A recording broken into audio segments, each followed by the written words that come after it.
Irmãos, quero convidar você a abrir a sua Bíblia, você que tem nos acompanhado. Nós estamos expondo a primeira epístola de João, no capítulo 3, a primeira carta de João.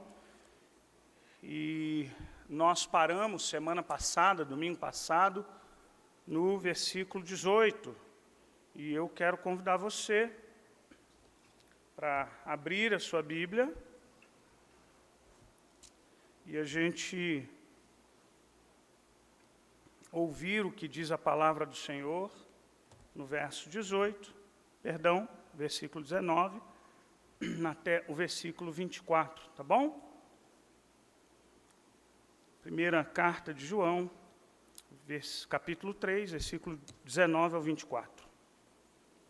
Fique bem atento ao que diz a palavra do Senhor.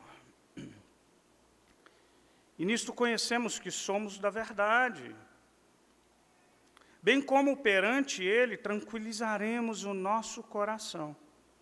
Pois se o nosso coração nos acusar, certamente Deus é maior do que o nosso coração e conhece todas as coisas.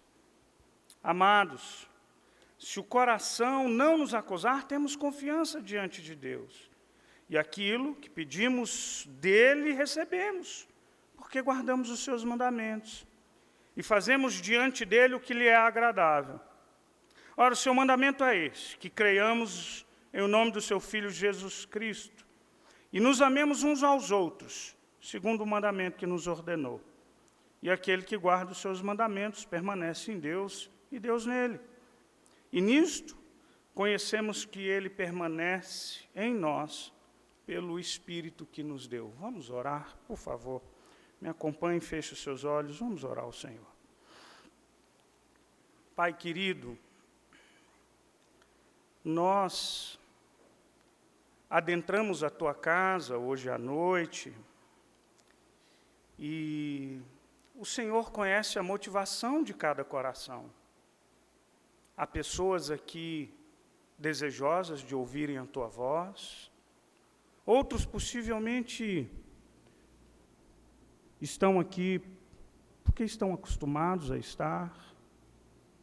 Outros talvez acreditem que adentraram a igreja acidentalmente. Senhor, mas nós sabemos, e o Senhor conhece cada coração, e a nossa oração é que a tua santa palavra, essa palavra que é poderosa, ela fale a cada um de nós. E nós sempre precisamos da direção que vem do alto dos céus, para a gente ouvir a tua voz, para a gente estar sensível à voz do Espírito Santo de Deus e aos ensinamentos que vêm de ti. Fala aos nossos corações, fala ao povo de Deus, para que haja transformação, conversão, mudança de vida, santificação, e para que, sobretudo, e sempre essa é a nossa oração, que o nome do Senhor Jesus seja exaltado e glorificado. Aleluia. Amém. Amém.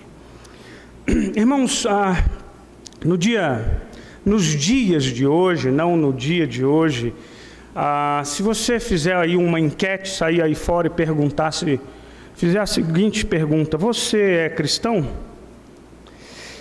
Você possivelmente vai ouvir respostas de muitas pessoas e muitos vão dizer, sim, eu sou cristão, ou eu acredito em Deus. Ou talvez você tenha ouvido de muita gente, sim, eu sou evangélico. A impressão que eu tenho é que a pessoa dizer-se cristã ou evangélica já não significa mais, não me diz muita coisa. Não a define muito, porque a gente vê tanta gente que se diz nesse mundo de tantas pessoas que se dizem cristãs, ou que se dizem evangélicas, mas essa virou uma definição assim, por demais abrangente. E a minha pergunta é, o que aconteceu? Porque quando a pessoa disse cristã ou evangélica, isso já não mais significa muita coisa, já não mais define exatamente aquilo que ela é. Ora,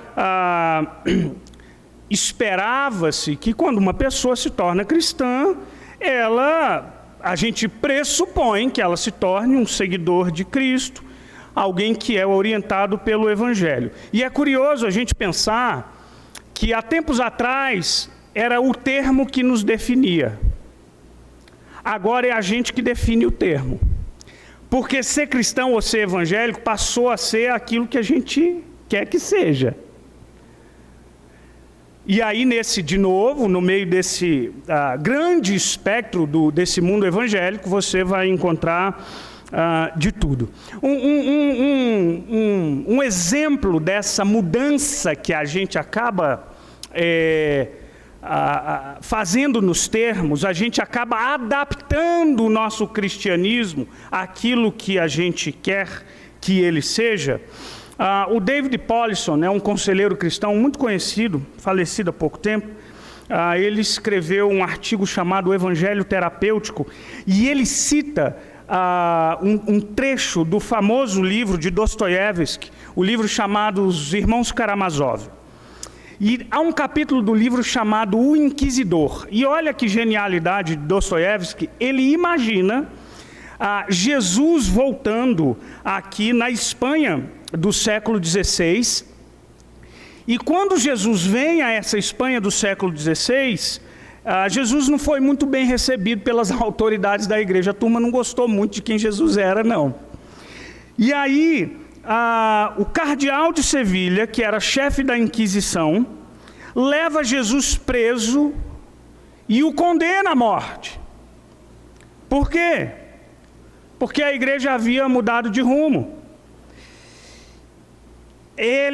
A igreja decidiu satisfazer os anseios humanos, naturais, ao invés de chamar os homens ao arrependimento. Ela decidiu focar a sua mensagem às necessidades sentidas, e não mais a explanação daquilo que era a vontade de Deus. A mensagem de Jesus era considerada pesada demais. E então a igreja decidiu suavizar essa mensagem. O grande inquisidor, então, interroga Jesus, e Jesus está preso na sua cela, e ele faz 3 perguntas a Jesus, as mesmas 3 perguntas que o tentador já havia feito a Jesus lá no deserto. E ele critica cada resposta de Jesus. A igreja dará o pão terreno e não mais o pão do céu. A igreja oferecerá magia e milagres em vez de fé na palavra. E a igreja exercerá o poder e a autoridade temporais em vez de servir o chamado à libertação da alma.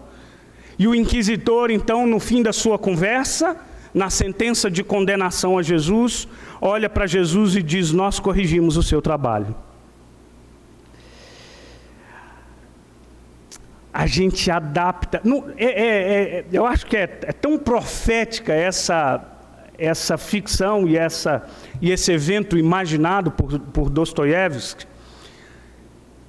Há um sociólogo cristão chamado Christian Smith, e hoje ele é professor da Universidade de Notre Dame, e ele fez um trabalho bem curioso. Os Estados Unidos é uma nação de grande maioria chamada protestante. E então ele fez uma pesquisa, sobretudo com jovens e adolescentes, viu, moçada? Que se dizem cristãos. Então ele conduziu uma pesquisa muito grande, foi publicado inclusive um livro através dessa pesquisa, falando sobre a espiritualidade desse jovem que se dizia cristão e investigando o grau de comprometimento da fé desse jovem que se definia como cristão e evangélico. E a conclusão do estudo, a conclusão do sociólogo, é que a fé que esse grupo professava, e muito embora eles dissessem, eu sou cristão, a conclusão desse autor é, a fé que eles professam não é o cristianismo, é outra fé. Sabe como ele define a fé professada por esses adolescentes e jovens? Ele define essa fé como um deísmo terapêutico e moralista. Eles acreditam em Deus, mas esse Deus que eles acreditam é aquele Deus, somente aquele Deus, quase aquele Papai Noel, cheio de bondade, e que tem algumas regras e valores, mas, por exemplo, talvez para ficar mais claro o que ele chama de deísmo terapêutico moralista, ele descreve a crença desses jovens e adolescentes assim: a Deus, esse Deus desse deísmo, e por isso que eles chamam assim, ele olha apenas para a vida humana sobre a terra. Só isso. Esse Deus quer apenas que as pessoas sejam boas, gentis, justas umas com as outras. É só isso que ele espera de você. Esse Deus, do deísmo terapêutico e moralista, tudo que ele deseja é que você seja feliz. E que você se sinta bem com você mesmo. Olha que bonitinho, né? E perigoso. Esse Deus não está envolvido de modo específico. Ele não é soberano. Ele não governa. Ele só intervém, exceto quando a gente necessita que ele intervenha, que a gente necessita que ele nos socorra. E, por fim, eles acreditam que esse Deus receberá as pessoas boas no céu. O que você precisa para ir para o céu? Seja legal e você irá para o céu. Irmãos, olhem bem para mim e a gente precisa entender uma coisa. As nossas crianças precisam entender isso desde muito pequenos. Esse evangelho falsificado, centrado no homem, adaptado por nós ao nosso sabor, às nossas vontades, esse evangelho não nos incomoda no que diz respeito à salvação. Esse evangelho não nos faz pensar no destino eterno. Aliás, falar sobre céu e inferno está fora de moda, virou cringe, assim como os adolescentes aí dizem. Mas João, o texto que a gente leu, está lidando com uma situação específica e ele está alertando a igreja quanto à presença de falsos profetas e falsos ensinamentos. A gente tem visto isso desde o início da exposição, lá no primeiro capítulo, tá? E para que ele nos ajude a identificar esses falsos ensinamentos e esses falsos profetas, a epístola de João nos ensina alguns critérios. E esses critérios são muito claros, e ele é bastante severo. O Craig Blomberg, que é um autor, um estudioso do Novo Testamento, ele diz que, ele chama esses critérios de os testes da vida. Ele diz que a epístola de João é cheia de testes da vida. Esses critérios ou testes, que são muitas vezes bem severos e categóricos, eles nos ajudam a gente se identificar, a gente olhar para nós mesmos e pensar: eu sou filho de Deus? E aqui há uma questão.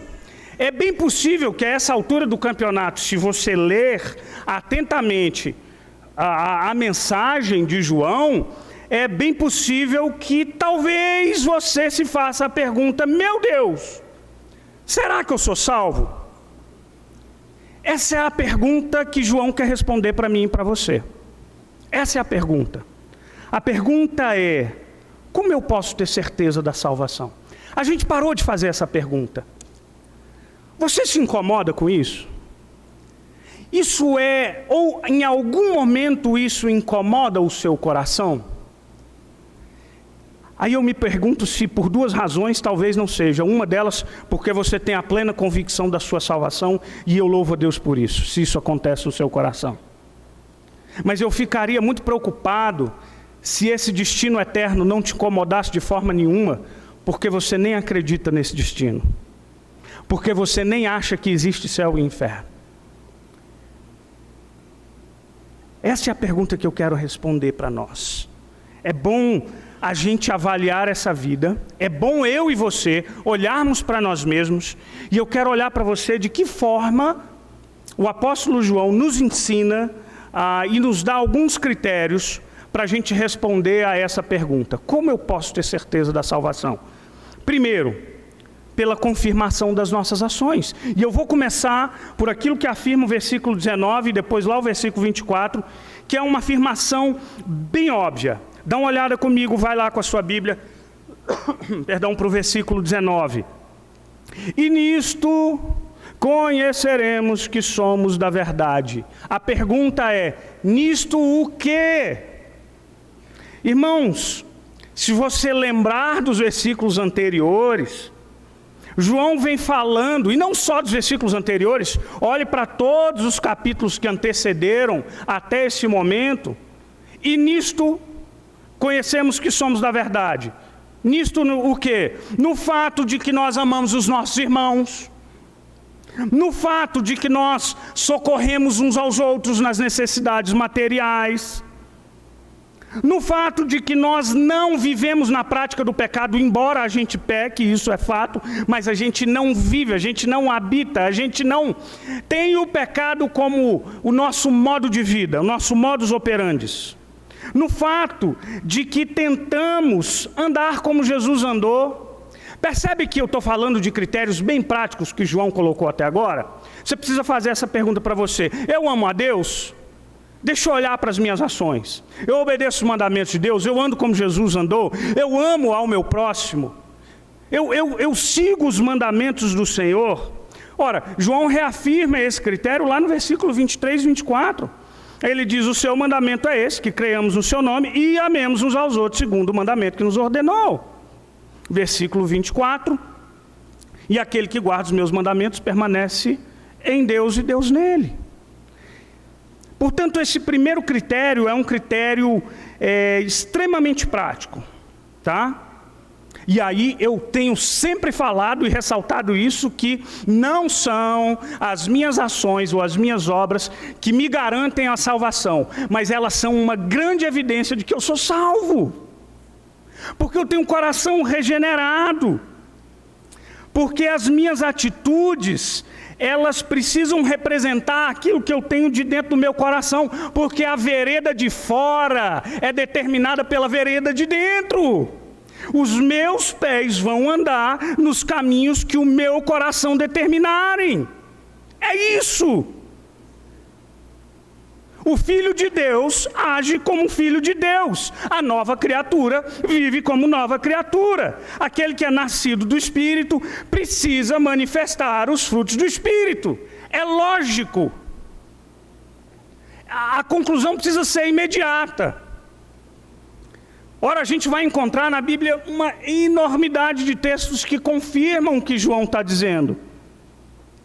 Jesus, por exemplo, lá em Lucas capítulo 6, diz que não há árvore boa que dê mau fruto. A árvore é boa, o fruto é bom. A árvore é má, o fruto é mau. E ele diz, não tampouco a árvore má que dê mau fruto, porquanto cada árvore é conhecida pelo seu próprio fruto. Lucas 6.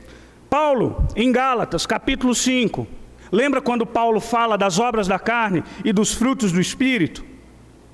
Você tem o Espírito de Deus? Portanto, olhe quais são os frutos e veja se na sua vida há a manifestação desses frutos. Mas o fruto do Espírito é amor, alegria, paz, longanimidade, benignidade, bondade, fidelidade, mansidão, domínio próprio. Tiago 2,14. Vocês lembram do debate de Tiago? Tiago não defende a salvação pelas obras, mas ele defende que as obras são evidência da nossa salvação. Meu irmão, diz Tiago, qual proveito é se você disser que eu tenho fé, mas não tenho obras? Pode acaso essa fé salvá-lo? Você lembra que ele diz que assim, Se um irmão ou uma irmã estiverem carecidos de roupa e necessitados de alimento cotidiano, qualquer dentre vós lhes disser, ide em paz, esquecei-vos, fartai-vos e contudo lhes der o necessário para o corpo, qual proveito há nisso e não lhes der o necessário? Assim também a fé, se não tiver obras, por si só é morta. Percebe que esses critérios estão? Então, se você se pergunta, ou se você deseja se perguntar, será que eu sou salvo? Eu quero convidar você a observar as ações, as suas práticas, o seu comportamento, aquilo que sai da sua boca, aquilo que é concretizado pelas suas mãos, os caminhos que você ruma. Essa é a primeira, e o primeiro critério claro para nós. Segundo, pela comunhão da vida de oração. E aqui é mais difícil da gente entender, porque o versículo 21 e 22 podem ser facilmente mal interpretados. Olha aí comigo, versículo 21 e 22. Amados, se o coração não nos acusar, temos confiança diante de Deus. E aquilo que pedimos dele, recebemos, porque guardamos os seus mandamentos e fazemos diante dele o que lhe é agradável. Bom, a partir desse versículo, você pode até pensar, opa, entendi. Quer dizer, se eu amo o Senhor e obedeço seus mandamentos, tudo que eu pedir em nome dele eu vou receber? E aí eu leio lá Mateus 7, versículo 7 e 8, pedi, pedir, dá-se-vos-á, batei, batei, abri-se-vos-á, pois todo aquele que pede recebe, o que busca encontra, o que bate se abrir-se-lhe-á. Ou João 14, 14, se me pedirdes alguma coisa em meu nome, eu o farei. Ou João 16, 23, naquele dia ninguém me perguntareis, nem verdade, verdade vos digo, se pedirdes alguma coisa ao Pai, ele vô-la concederá em meu nome. Bom, a essa altura talvez você esteja se perguntando, assim como eu me pergunto muitas vezes, você já fez alguma oração não respondida? Eu já fiz muitas. Você já pediu alguma coisa a Deus que não foi respondido? Você já bateu e não se lhe abriu? Já parou para pensar? E aí? E aí, o que quer dizer esse versículo? Irmãos, agora, diante de um texto como esse, eu preciso dar para você e relembrar a você um critério de interpretação bíblica, tá bom? Toda vez que a gente estiver diante de um texto que às vezes nos deixa confuso, você precisa buscar outros textos na Bíblia. A Bíblia interpreta a própria Bíblia.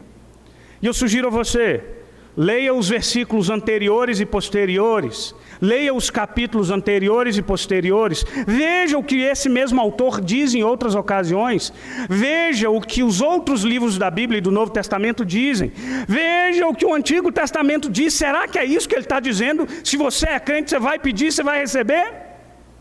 Eu acho que não. Por quê? Porque a própria Bíblia o diz. Olha só, por exemplo, quando nós lemos o texto de Isaías, e a gente vai para o Antigo Testamento, Isaías 46, 10. Lembrai-vos das coisas passadas da antiguidade, que eu sou Deus e não há outro. Eu sou Deus e não há semelhante outro. Não há outro semelhante a mim, que desde o princípio anuncio o que há de acontecer, e desde a antiguidade as coisas que ainda não sucederam, que digo, o meu conselho permanecerá de pé, e eu farei toda a minha vontade. E agora eu preciso te fazer uma pergunta. Deus responderia uma oração, um pedido seu, sem que esse pedido esteja de acordo com a vontade dele? Ele não quer te dar, mas você é tão cheio de fé que ele vai te dar. Esse menino é bom, eu vou ajudá-lo. Eu não queria, mas vou ajudá-lo. Percebe a incoerência daquele que é soberano? Daquele que faz tudo conforme a sua vontade? Conforme os seus decretos? Então vamos perguntar para o próprio João o que ele acha a respeito disso? João dá a resposta para nós, lá no capítulo 5, versículo 14 e 15. Ele complementa o versículo. Olha o que ele diz.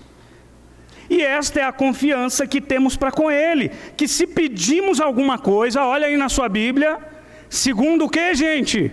Segundo a sua vontade, Ele nos ouve. E se sabemos que Ele nos ouve, quanto ao que lhe pedimos, estamos certos de que obtemos os pedidos que lhe temos feito. Olha que coisa maravilhosa!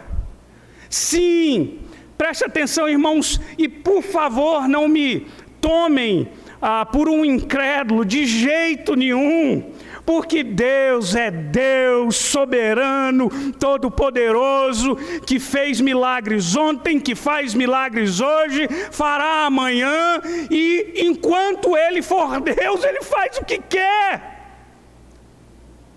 Essa semana na reunião de oração a gente estava aqui e a gente recebeu um pedido de oração por uma pessoinha que temos orado, uma irmãzinha querida que temos orado. Essa irmã, ela caiu de uma escada, teve uma fratura na cervical altíssima. Ficou um suplício, uma luta. Médicos sem esperança de que essa mulher sequer voltasse a andar. Então, quando foi mencionado o nome da pessoa, eu já me lembrei e falei, puxa, vamos orar então. E aí me disseram, pastor, ela já está andando. Eu disse, o quê? É a mesma pessoa, está andando. Sabe por quê? Porque Deus responde orações. E Ele faz tudo conforme a vontade dEle. Olha o que o apóstolo Paulo diz em Romanos 8, versículo 26 e 27. Você precisa sempre se lembrar desse versículo.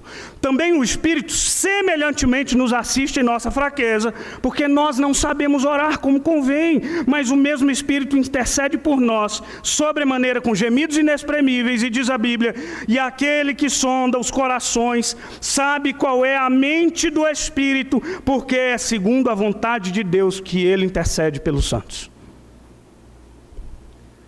Irmãos, então entenda uma coisa no que diz respeito à oração.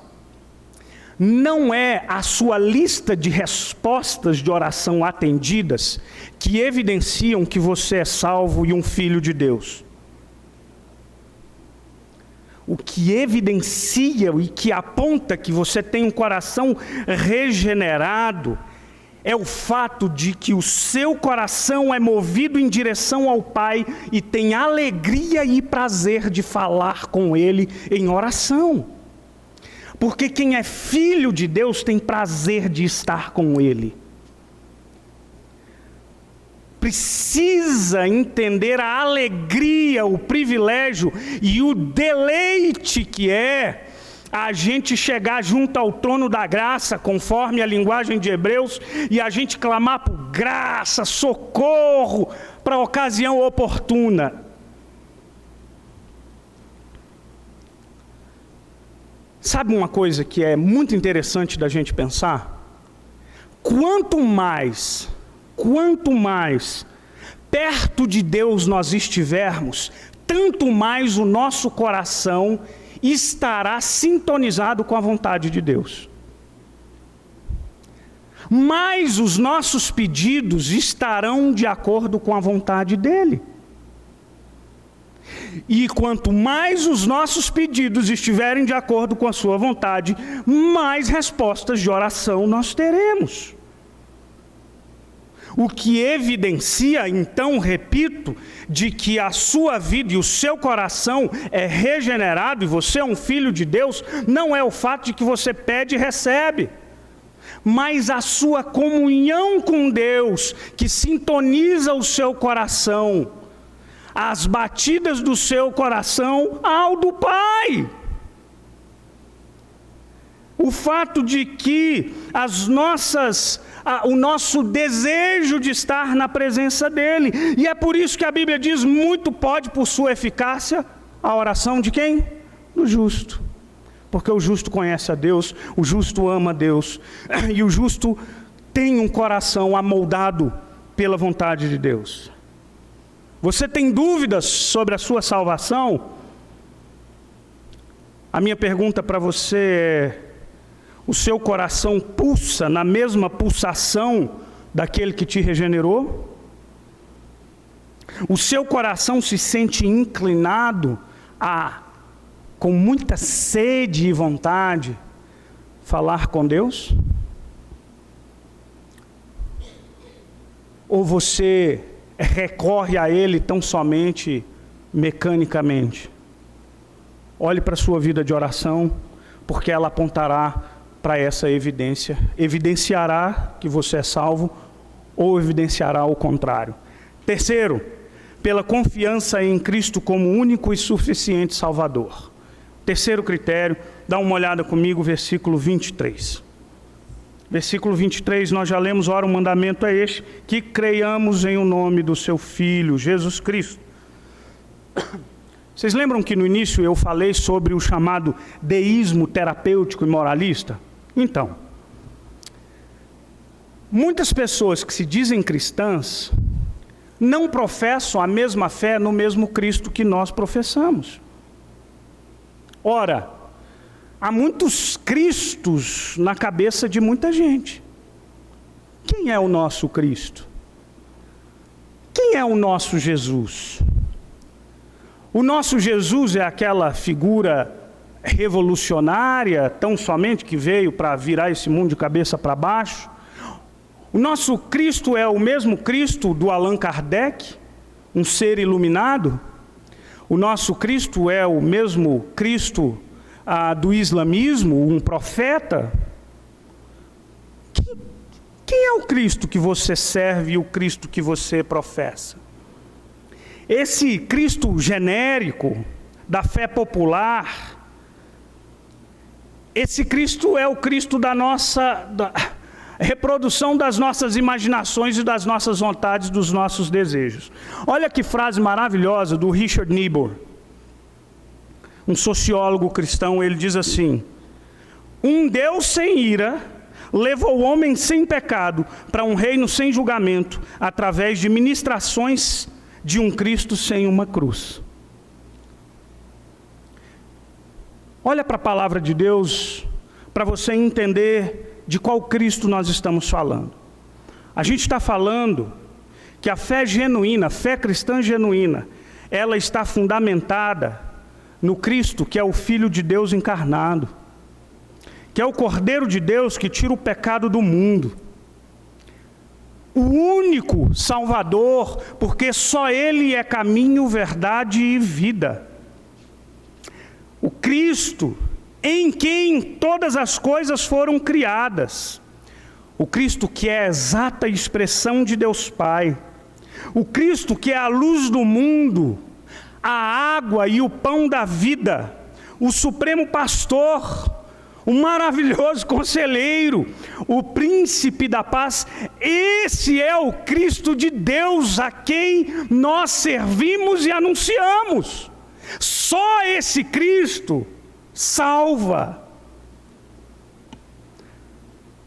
Somente creem nesse Cristo, e presta bem atenção nisso, aqueles que sabem e têm a consciência de que precisam de um Salvador.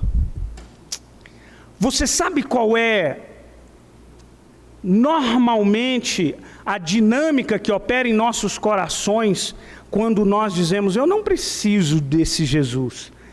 É que no coração daquele que não entende quem é Cristo, é porque de alguma forma essa pessoa ou acha que pelos seus bons atos, eu sou uma pessoa boa, então Deus é bom e eu vou para o céu por causa dos meus atos de bondade, porque eu sou uma pessoa muito competente. Quem não se percebe como pecador, jamais entenderá que necessita de um Salvador. Jamais. 2 semanas atrás, eu preciso partilhar isso com você. Acho que creio que 2 semanas atrás, um amigo pastor me ligou, a gente fez uma chamada de vídeo, ele está no Espírito Santo, conversa vai, conversa vem, ele diz: rapaz, meu fim de semana foi tenso. Falei: o que aconteceu? Há uma família muito querida da igreja dele, essa família, eles têm um menininho de 2 anos de idade, 2, 3 anos de idade, que há cerca de pouco mais de um ano, não me lembro o tempo exato, essa criança foi diagnosticada com leucemia. E ali começou um grande suplício e uma via crucis daquela família. Internações, idas e vindas ao hospital, sustos. E esse meu amigo me disse que a mãe dessa criança, uma mulher crente, piedosa, temente ao Senhor, cheia de fé. O pai, um homem cético, que acreditava em si mesmo. O homem da razão. Ele disse que em um dia, um dado dia, já depois de muita luta dessa criança, o estado dela não ter melhorado, esse pai liga para o pastor e diz: corre para cá, para o hospital, porque ele está dando parada cardíaca, eu não sei se ele vai voltar. E esse meu colega pegou o carro, foi para o hospital, e chegou lá junto do pai. Ele não encontrou o que ele acharia que encontraria. Aquele homem estava choroso, mas ele disse assim: pastor, hoje eu estava com meu filho na sala do hospital, na oncologia, todo furado, meu filho frágil.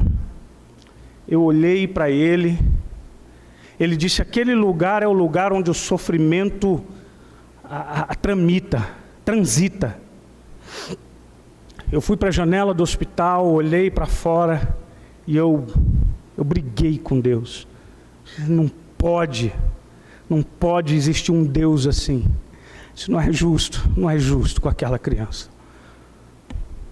Não faz sentido um Jesus Cristo desse. Esse pai volta, pega o seu filhinho no colo. A mãe deixava uma sacolinha assim do lado da mesinha. Esse menino põe a mão, 2, 3 anos de idade, põe a mão na sacola, tira um livreto que o pai não reconheceu, era o Evangelho de João,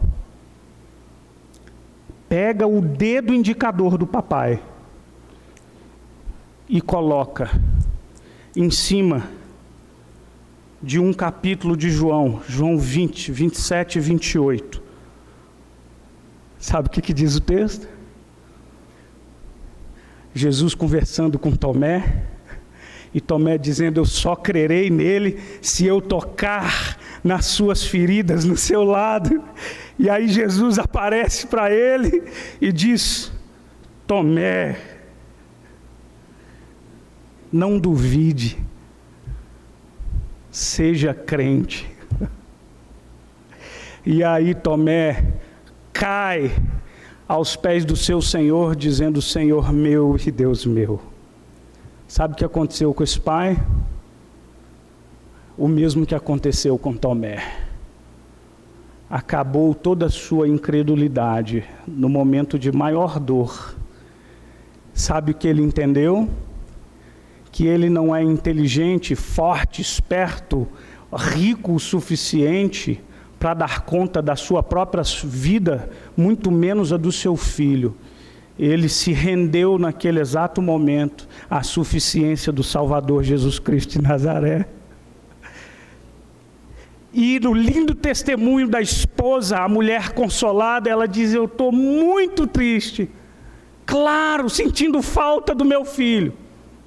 Deus levou o meu filho, mas me deixou um novo marido. É desse Cristo que a gente está falando. É desse que chama você para uma rendição completa. Que diz: entrega tudo. Entrega tudo. Você não é capaz. Você não é suficiente. Você não pode. Você precisa de mim. Essa fé é a fé salvadora em Jesus Cristo. Para a gente terminar, por último, como nós podemos saber que nós somos verdadeiramente salvos? Versículo 24, pelo testemunho do Espírito Santo que habita em você. Olha comigo, versículo 24, diz a Bíblia: e nisto conheceremos que Ele permanece em nós pelo Espírito que nos deu. Irmãos, todo cristão verdadeiro tem em si o Espírito Santo, que é a presença de Deus, é Deus habitando em nós. Olha o que diz Romanos 8, 14 a 16. Pois todos quantos são guiados pelo Espírito de Deus são filhos de Deus. Porque não recebestes o espírito de escravidão para viverdes outra vez atemorizados, mas receberdes o espírito de adoção, baseado no qual clamamos Abba, Pai. E olha só o que diz o versículo 16: o próprio Espírito testifica com o nosso espírito que somos filhos de Deus. Sabe, para todo aquele que é cristão, existe aquela vozinha dentro de você, sussurrando para você: você é meu, você é dele. Existe esse Espírito Santo que testifica em você, quando você entende que o pecado te faz mal e você foge dele, ou luta contra ele. O Espírito Santo testifica em você. O Espírito Santo confirma em você a sua filiação. E essa certeza, a partir desse testemunho que há dentro de nós, é que nos traz, ou deve trazer, precisa trazer essa paz em nossos corações. E aqui eu quero terminar lembrando a você duas coisas importantes. Versículo 19 e 20, que a gente já passou por eles, e diz que: e nisto conheceremos que somos da verdade, bem como perante Ele tranquilizaremos o nosso coração. Pois se o nosso coração nos acusar, certamente Deus é maior do que o nosso coração e conhece todas as coisas. Irmãos, o nosso coração pode nos acusar de duas formas. Uma delas é: o seu coração te acusa quando você falha. E lembra o que a gente disse? Que o primeiro critério é um critério prático. Quando a gente peca, a gente erra o alvo, a gente transgride, a gente vai além daquilo que Deus permitiu, o nosso coração nos acusará corretamente. E quando o nosso coração nos acusa, é preciso que tão somente a gente se arrependa e busque a mudança de vida, se reconcilie com aqueles que a gente feriu. Mas há uma outra forma que o nosso coração nos acusa. O nosso coração também nos acusa falsamente. E aí eu preciso lembrar a você que é verdadeiramente cristão, nascido de novo, que algumas vezes a culpa assombrará a sua vida. Mas a Bíblia diz que há um acusador. E o papel dele é sempre levantar e colocar diante de você todos os seus pecados. E eu preciso dizer, tome muito cuidado. Eu chamo isso de culpa falsa. Termo que eu uso emprestado do Paul Tonnier no seu livro Culpa e Graça. A gente precisa discernir entre uma culpa verdadeira, aquela que é fruto dos nossos erros, a fim de que haja reconhecimento e mudança, arrependimento, e a gente precisa discernir aquilo que é culpa falsa, que são acusações do maligno, contra as quais eu preciso me levantar, na convicção de que eu já estou salvo e perdoado pelo sangue do Cordeiro. É isso. E para muitos de nós é muito difícil a gente entender essa graça maravilhosa. Às vezes, para muitos de nós, especialmente quando a gente comete pecados que a gente condena, a gente tem muita dificuldade de aceitar essa salvação gratuita. Como pode Deus me perdoar? Eu errei grande, eu errei feio. É verdade. E não use a graça, não barateie a graça, para você usá-la como álibi para a manutenção do seu erro. Não faça isso. Mas se aproprie dela, a fim de que ela lave o seu coração e a sua consciência na convicção de que quando Deus olha para você, Ele olha através do sangue de Cristo, que te limpou e que te purificou, e que no juízo, naquele dia do julgamento, o testemunho de Cristo a seu respeito será tão somente um: justificado.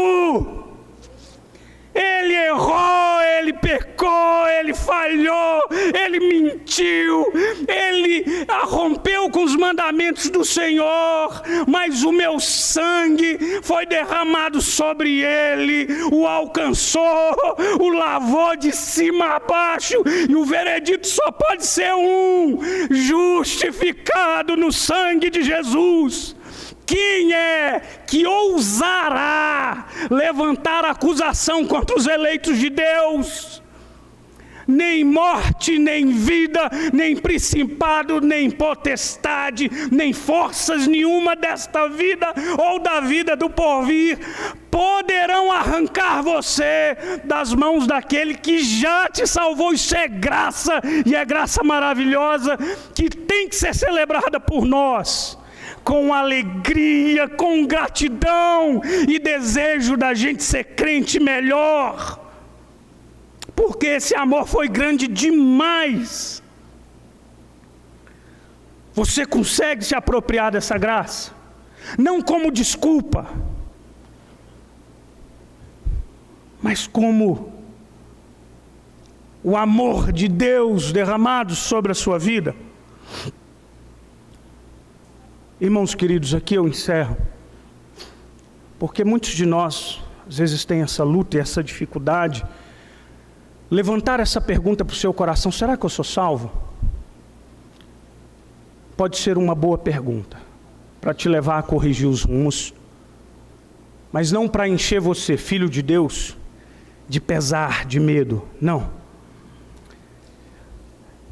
Recentemente, eu li a biografia do senhor, de um pastor, de um missionário canadense, com os canadenses franceses, o Tom Carson. E o Tom Carson é pai. O livro foi escrito pelo D.A. Carson, que é um autor bem conhecido, um dos fundadores do Coalizão do Evangelho, The Gospel Coalition, e ele, junto com John Piper e com Tim Keller, fundaram essa organização cristã. Ele escreveu um livro chamado Memórias de um Pastor Comum.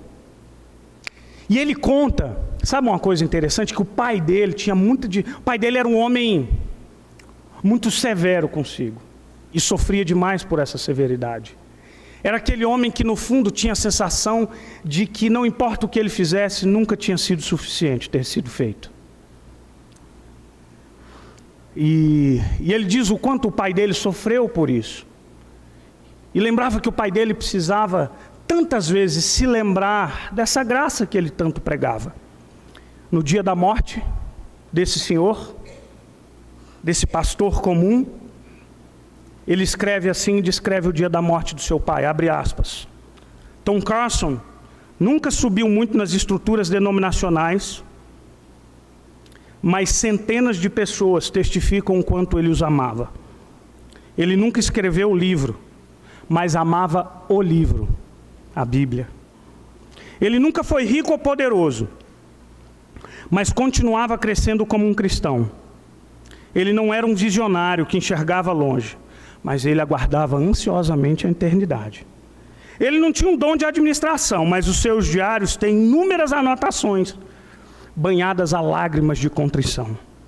Raramente ele quebrava o seu padrão reservado e falava profunda e intimamente com seus filhos, raramente, mas ele era o modelo das virtudes cristãs para eles. Quando Tom morreu, não houve multidões do lado de fora do hospital, nem nenhum editoral de jornal, nenhum comunicado na televisão. Em seu quarto de hospital não havia ninguém ao seu lado, havia apenas o calmo sibilar do oxigênio, ventilando em vão porque ele tinha parado de respirar e nunca mais precisaria dele. Mas do outro lado, as trombetas soaram. Papai ganhou a entrada para o único salão do trono que importa. Não porque ele foi um homem bom ou um homem importante, mas porque ele era um homem perdoado. Ele ouviu a voz de quem almejava ouvir, dizendo: bem está, servo bom e fiel, entra no gozo do teu Pai. Você já ouviu a voz desse Senhor?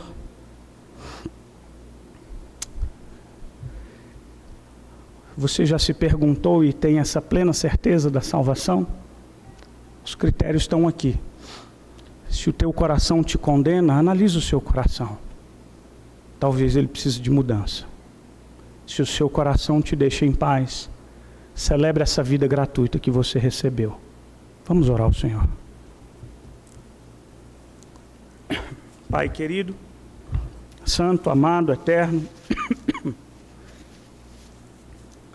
Deus, nós te louvamos porque o Senhor é bom, porque a tua misericórdia dura para sempre.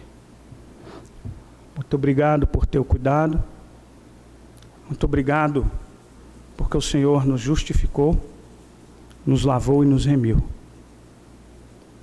Perdoa-nos, Pai, e nos ajuda a nos apropriarmos dessa graça maravilhosa que o Senhor tem derramado sobre nós.